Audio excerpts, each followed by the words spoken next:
morning, boys and girls. Miss Sue here today. I hope everybody's doing well. I know I am. I've been at home and playing with, well, here's my dog right now. Randy, can you say hi? There she goes. She's a little camera shy. Anyway, I'm here today to read a story and to do a puppet story with you. And then after that, we're going to get to make another sensory kit, this time with colored rice. So hang in there with me and let's have some fun today. But before we get started, I want to say hi to my little Tykes friends.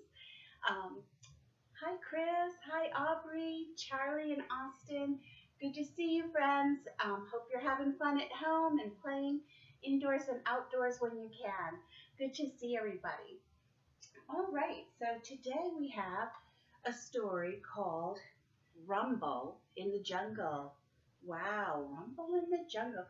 Wonder what's going to happen in this story. Who do you think might be in this story? Maybe a bunny or a giraffe. We'll see. There's a rumble in the jungle. There's a whisper in the trees. The animals are waking up. The rustle and the rustling of the leaves. They're all starting to wake up in the jungle. My goodness. Chimpanzees are here. It's great to be a chimpanzee swinging through the trees. And if we can't find enough to eat, we'll munch each other's fleas. Oh, that's funny. I have a monkey puppet friend with me today. I will show you soon. Roar! What animal is this? The lion is the king of the jungle, who quietly sits on his paws, but everyone quivers and shudders and shivers as soon as he opens his jaws. Can you make a lion sound? Roar! Whoa, that's a pretty big roar. Elephant. It's great to be an elephant, all big and fat and round, and wander through the jungle just elephanting around. Look at that elephant. She looks pretty happy to me. Big elephant. We could even practice walking like an elephant, couldn't we, with our big trunks? Maybe you could do that with your elephant trunk. Zebra. I could have been gray like a donkey or brown like a mule, but instead I've got stripes, which my lady friend likes, since they make me look handsome and cool. Zebras are cool. Maybe you've seen a zebra at the zoo. Oh, a snake. A boa constrictor is a slippery snake who squashes, then swallows his prey. He knows that it's not very friendly or kind, but they do taste much nicer that way. Snake. Snakes like to slither up into trees. And who else likes to go to the top of the tree? Who can reach all the way up? What is this guy? Yeah, it's a giraffe. Some animals laugh at the gangly giraffe, but I hold my head up and feel proud. I really don't care when my head's in the air and my cheeks getting kissed by a cloud. Wow, that's up pretty high. Do you imagine if you were that tall to be up to the top of a tree? A hippopotamus right here. Hello, I'm a big happy hippo. I sleep in the sun till I'm hot. And when I'm not sleeping, I mooch in the mud, which hippos like doing a lot. I think they like the mud because it cools off their skin, right? Pigs too. Pigs like that. Look at this guy over here with all the teeth. Can you see him? Oh, what is that? It's a crocodile. When animals come to the river to drink, I watch for a minute or two. It's such a delight to behold such a sight that I can't resist chomping a few. Crocodile. Oh, look at this big guy. Anybody know what he is? He's got that little horn on his nose. It's kind of a big horn, actually. It's a rhinoceros. Rhinoceros. 4 sounds in that big word. The ravenous rhino is big, strong, and tough, but his skin is all baggy and flappy, which means that there's plenty of room for his lunch, and that makes him very happy. I wonder what a rhino eats for lunch. A gazelle. No one can run half as quickly as me, the galloping gorgeous gazelle. I can leap up so high that my horns touch the sky, and I'm awfully pretty as well. Gazelles are beautiful animals. Wow, look how high they can jump and leap. Ooh, are you ready for this fellow? What's he called? Yeah, he's a gorilla. The gorilla is big, black, and hairy, and the thing that he likes to do best is to look all ferocious and scary and wallop his giant great chest. Ooh, can you do it? Like a gorilla? And look at the baby gorilla down here.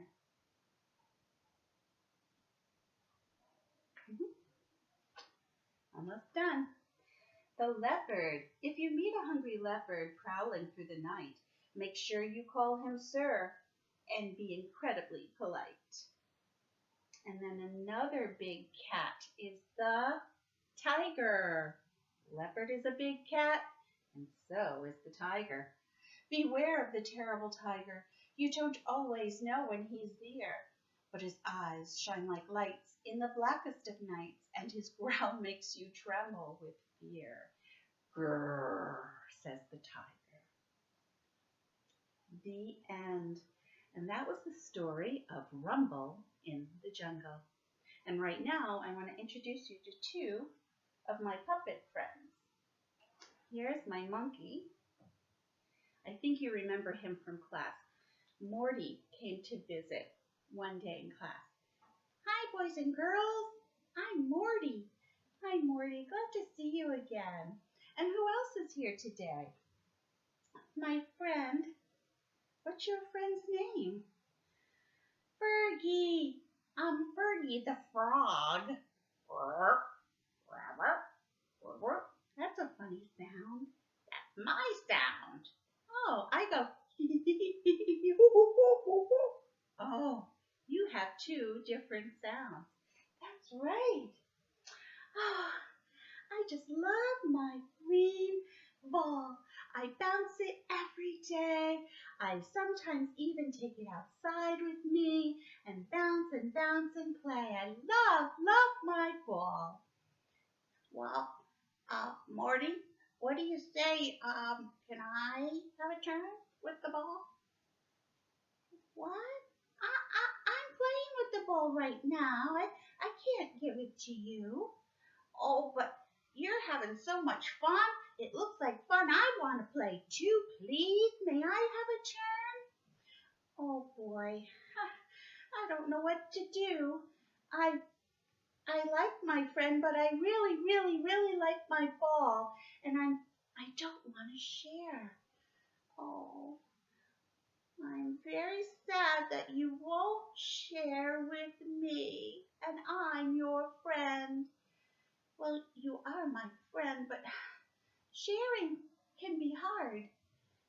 Yeah, I see what you mean. Well, I have an idea. What? How about if we play ball together? And then you'll still be playing and I'll be playing too, and we can have fun together. Oh, do you think? I think that's a great idea. All right, so I'll give you the ball. Yay! This is fun. Thank you, Morty. Yay! I like to share now. It feels really good to share. Okay, it's your turn. Oh, this is working out great. Yay, we're playing together and we're sharing the green ball. Oh, I like the way you 2 friends solved that problem. Really good idea. Well, we can say goodbye to our friends now, and we know that they're going to go off and play together and share. And I hope you're sharing too, your toys, your special fun toys, and because it's nice to share. It's a good feeling. You can show that you care when you share. Okay? Now we're going to head over to the sensory table. Hi everybody, I'm back. I'm at the sensory table, and today we're going to be working with colored rice, and we're going to make a sensory activity with it. I'm going to show you how to color your rice, and then what you can do and how you can play with it when it's done. Okay? So to make a colored rice, all you need is a Ziploc bag, a cup of rice, dried rice, the cheap stuff, and you just pour a cup of the dried rice right into Ziploc. Now you can make as much as you want. If you want more than just 1 cup of rice, have 2 cups of rice, but just double the amount of water. So for 1 cup of rice, you add a half a teaspoon of water. If you add too much water, the rice won't dry effectively. So now you've got the water and the rice in the Ziploc bag, and I've already done blue and green, so I'm going to go with yellow. And this takes about 15 to 20 drops of the food coloring. This is the part that you're going to want to do, adults. So 1, 2, 3, 4.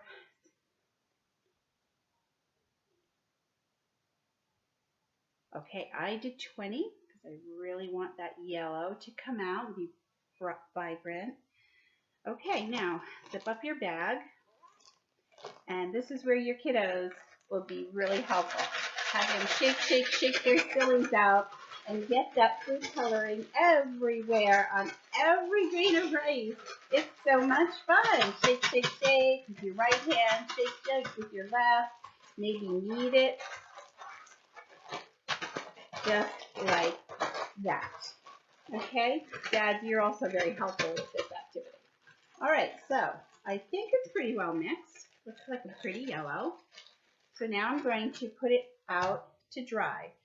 I have a piece of wax paper and a couple pieces of paper towel. This way, when the paper towel absorbs the liquid, it'll be caught by the wax paper and it won't stain anything.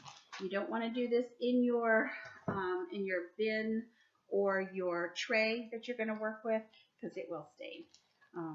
But once it's dry, it won't stain your children's hands. Okay, so what we're going to do is just kind of pour it out, just like that.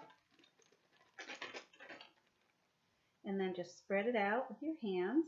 And you'll see that it's really not very wet at all. It's still pretty dry, but you want to let this dry at least an hour. Okay, you might think it's ready, but you really don't want to end up with food coloring. See, I'm fine even straight away, but just to be on the safe side, you want to let that air dry for an hour. Okay, so I'm going to put this to the side. Now you know how to color the rice. Pretty simple, right? Yeah, everybody can do this. I'm going to put it over here to dry. So I'll see that in about an hour. And I have the bag that I colored it in. I'm going to save that because that's what I'm going to use to store it. So now I have my tray for play. So we're going to, you can either choose a shallow baking dish or a rimmed baking dish, or the big bucket that we were talking about where we store all of our kits in there. So that you could really make a whole big bunch of it. I know they sell rice in huge bags. If you want to do that, you could certainly use your big bucket for that. Put it on the floor. The children can lean over and play in it that way. But I'm going to demonstrate right here on the tray. So I have my blue rice that I made a couple days ago. And what's fun is before you get it all mixed, all the colors together, it's fun to kind of line up the colors. You can do every combination of the rainbow with your food coloring. Remember, it's a good opportunity to teach children that they can make new colors by blending, right? their food colorings. So here I have the rice on my tray, and it's just so much fun to play with. So you're using your sense of touch, right, boys and girls? You're going to touch the rice. You can hear the rice as you're playing with it. Here, listen. Isn't that a neat sound? Doesn't have any smell. No smell. But you might want to take a funnel and a spoon, and you can hear the rice this way too. Did you hear that? Oh, that's a fun sound. And then you might have to shake a little to get it all the way out. Yeah, so you can scoop and pour. This is a good activity for kids to do right on the floor with a mat underneath. Like I have my tablecloth that I always have. Put that out, sit them in the middle, let them play with the rice. Even little babies can do this and have fun, just touching and moving the rice around. I know a lot of people like to use it for writing in, just like we did with the gel kit that we made. But another fun thing to do is to kind of hide little objects in the rice. So here I have some little wiggly eyes, different sizes. They can hide in the rice. I've got some pom-poms. They can hide in the rice. And you can go on a dig. Maybe you have little toy dinosaurs, little plastic dinosaurs. And the more rice you have, the bigger the hunt. So lots and lots of fun, lots of different ways to play with this. Just pull it out. Make sure you have your plastic floor covering, the bucket or the tray, and your kids will play and play and play. So enjoy this activity. It's in your home, and don't forget when you are done, you can put all of your little rice bags into a big kit with the directions. This one says colored rice kit, 1 cup of dry rice, a half a teaspoon of water, 15 to 20 drops of food coloring, dry at least 1 hour. And then that can go right back into your bin. We have so far our bubble foam kit and our glitter and gel. Sorry about that. And today we're going to finish with the colored rice. Next week, I'm going to I'm going to pause right now, and I'm going to set up for next week.